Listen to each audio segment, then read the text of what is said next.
Hi friend, welcome to our channel. ఈరోజు మా బావ ఏదైనా స్పైసీగా తినాలని ఉంది, నాకు ఏం తినాలో ఏంటో అన్నాడు. సరే నీకేం కావాలో చెప్పు, మరి ఈరోజు బాగా స్పైసీగా చెయ్యు, బాగా వండు అన్నాడు. మరి ఇన్ని రోజులు నేను బాగా వండట్లేదా, ఇలా అన్నావు ఏంటి అంటే, అలా కాదులే, కొద్ది స్పైసీగా తినాలని ఉంది అన్నాడు. సరే అయితే పన్నీర్ తెచ్చుకుంటాను, నాకు పన్నీర్ మసాలా కర్రీ చెయ్యు అని అంటే, సరే అయితే నువ్వు తెచ్చుకో అన్న. అప్పుడు తను తెచ్చుకోవడానికి వెళ్ళి వచ్చేలోపు ఇంకా సర్ప్రైజ్ చేయాలని చెప్పి వెజ్ బిర్యానీ చేశాను. వచ్చేసరికి వెజ్ బిర్యానీ రెడీ చేసి ఉంచేసాను. ముందుగా గ్రీన్ బొటానీ అయితే నేను బాయిల్ చేసుకుంటున్నాను. ఆ తర్వాత ఆనియన్స్ ఇవన్నీ కట్ చేసుకుంటా, ఆనియన్స్, పచ్చిమిర్చి. నేనైతే ఇంకొకటి ఏంటంటే మిల్ మేకర్ ఒకటి వేస్తున్నాను అంతే, ఇంకేం ఇంగ్రీడియంట్స్ అయితే ఏముండవు, మసాలా సామాన్లు. ఓకే, మీకు వెజ్ బిర్యానీ అంటే ఎలా చేయాలో అందరికీ తెలిసే కదా.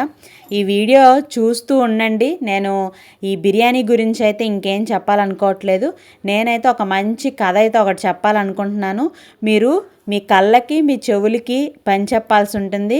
మీరు కళ్ళతో నేను చేస్తున్న వెజ్ బిర్యానీ చూస్తూ ఉండండి, అలాగే మీ చెవులతో నేను చెప్పే కథని శ్రద్ధగా వినండి. ఇది మన జీవితాలనే మారుస్తూ ఉంది. ఎందుకు అనంటే, ఎవరిని నమ్మాలి, ఎవరిని నమ్మకూడదు మనకి ఈ రోజుల్లో ఏం తెలియట్లేదు కదా. అందుకే ఒక్కొక్కసారి అప్పుడప్పుడు మనం ఇలా వింటూ ఉంటే మనకు కూడా మనలో ఒక పాజిటివ్ వైబ్స్ అనేవి, అలాగే ఎవరిని నమ్మాలి, మనం ఎప్పుడు ఎవరి పొగడతలకి ఎలా ఉండాలి అన్నది కూడా మనకి అర్థమవుతుంది. నేను ఈలోపు బిర్యానీకి నేను ముందు నెయ్యి, ఉల్లిపాయలు, పచ్చిమిర్చి, మసాలాలు అన్నీ వేసుకున్నాను. ఇప్పుడైతే కథనైతే స్టార్ట్ చేసేద్దాము. అసలు ఒకరోజు ఒక కాకి ఒక మాంసం ముక్క దొరికింది. అది ఎగురుకుని వెళ్ళి ఆ చెట్టు పైన కూర్చుని హాయిగా తిందామని అనుకుందంట. అదే సమయంలో ఒక నక్క అటు నుంచి వెళ్తూ కూడా చెట్టు పైన ఉన్న కాకిని, దాని నోట్లో ఉన్న మాంసాన్ని మొక్కని చూసిందంట.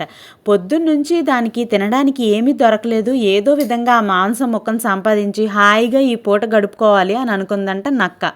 అప్పుడు ఇలా నక్క తలుచుకున్న కొద్ది సేపట్లోనే నోట్లో నీరు ఊరుకు ఉన్నాయంట దానికి, ఆ నక్కకి. చెట్టు దగ్గరకు వెళ్ళి కాకితో మాట్లాడడం మొదలుపెట్టింది. ఈ రోజున నువ్వు చాలా అందంగా కనిపిస్తున్నావు అంది. కానీ కాకి ఏమీ బదులు ఇవ్వలేదు. అప్పుడు నోట్లో మాంసం ముక్కతో ఎలా మాట్లాడాలని అనుకుని ఊరుకుంది. కానీ నక్క వదిలిపెట్టలేదు. అది మళ్ళీ ఎక్కడికి వెళ్ళి వస్తున్నావేంటి అని చాలా చలాకీగా కనిపిస్తున్నావు అని అంది. అయినా కూడా కాకి అసలు ఏం మాట్లాడలేదు.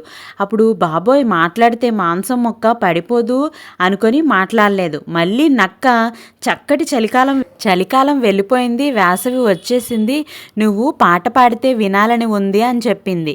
ఇంకెవ్వరికి ఇంత చక్కటి గొంతు ఉంది అసలు, నువ్వు పాడు అని అంటే నక్క పొగడ్తికి కాకి పొంగిపోయింది. పాడకుండా ఉంటే పాపం నక్క బాధపడుతుందేమో, పోనీ ఒక్క పాట పాడతాను అనుకొని కాకి నోరు తెరిచి కావు కావు అని పాడటం మొదలెట్టింది. వెంటనే నోటిలోని మాంసం ముక్క నేల మీద పడిపోయింది. ఇంకేం, తనకు కావలసిన మాంసం ముక్క దొరికింది. సంతోషంగా ఆ ముక్కను నోట కరుచుకొని పరిగెత్తి పారిపోయింది నక్క. ఓసి దొంగ నక్క, ఇందుక నువ్వు నన్ను అంతగా పొగిడి పాడించావు అనుకొని కాకి అక్కడి నుండి దూరంగా వెళ్ళిపోయింది బాధపడుతూ.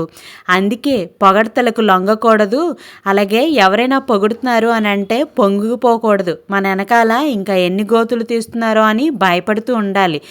పొగడ్తలు ఎప్పుడూ కూడా పరుల స్వార్థానికే జరుగుతుంది. ఎవరి అవసరాలకి వాళ్ళకే పొగుడుతూ ఉంటారు, ఊరికే ఎవరు పొగడరు కదా.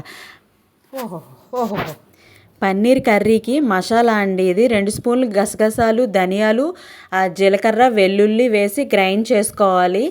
ఒకవేళ అది తక్కువ క్వాంటిటీ వల్ల గ్రైండ్ అవ్వట్లేదు, అందుకని ఇప్పటికే నేను ఉల్లిపాయలు వేసుకుంటున్నాను.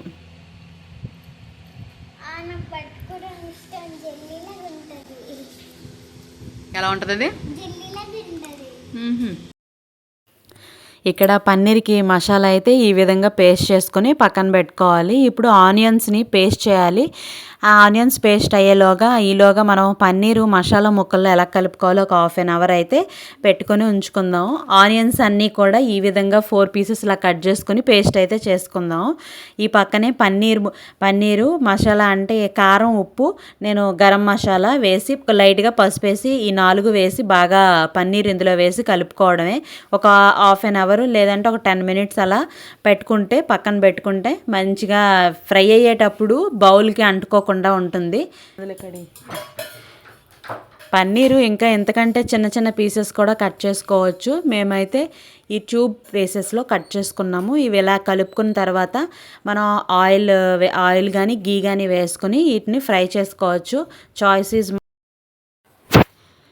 ఇలా వేసుకొని జస్ట్ మనం ఇలా కలుపుకోవడమే. పెద్ద పట్టేసి చేయకూడదు. ఒక 2-3 మినిట్స్ చేయాలి అంతే. బాగా ఎక్కువ వేగిపోయినా కూడా గట్టిగా అయిపోతాయి, అంత టేస్ట్ అయితే ఉండదు. ఇవన్నీ కూడా బాగా వేగిన తర్వాత సపరేట్గా ఒక ప్లేట్లోకి తీసుకొని మనం కొట్టుకున్న మసాలాస్ అన్నీ వేసుకొని మళ్ళీ అవి బాగా వేగిన తర్వాత ఇవన్నీ వేసుకోవాలి. ఇది సెకండ్ టైం వేసిన పన్నీర్ ముక్కలు అనమాట. ఫస్ట్ టైం ఇవన్నీ బాగా వేగిపోయి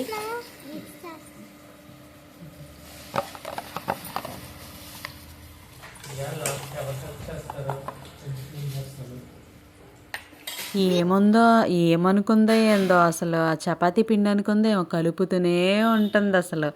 మా బొడ్డది మామూలుది కాదు. ఆనియన్స్ పేస్ట్ అయితే ముందు వేసి అది బాగా వేగిన తర్వాతనే మనం ఈ కొట్టిన మసాలా కూడా వేసుకోవాలి. ఆ రెండు బాగా వేగిన తర్వాత అది బాగా వేగిందే అని అంటే ఆయిల్ అనేది పైకి వస్తుంది. అప్పుడే మనం పన్నీరు వేసుకోవాలి.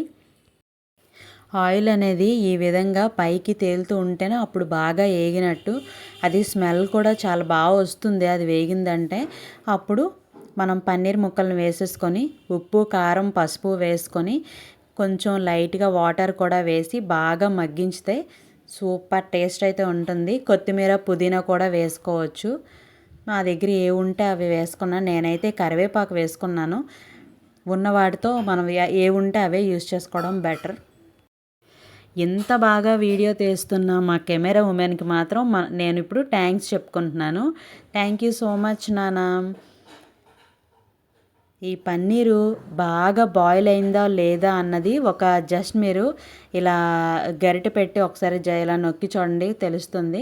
నేను అది మనం మసాలా పేస్ట్ చేస్తున్నప్పుడు కూడా జీడిపప్పు వేసుకొని చేయొచ్చు, కానీ మా పెద్దదానికి అలా నచ్చదని చెప్పి నేను లాస్ట్లో ఉడుకుతున్నప్పుడు వేసా.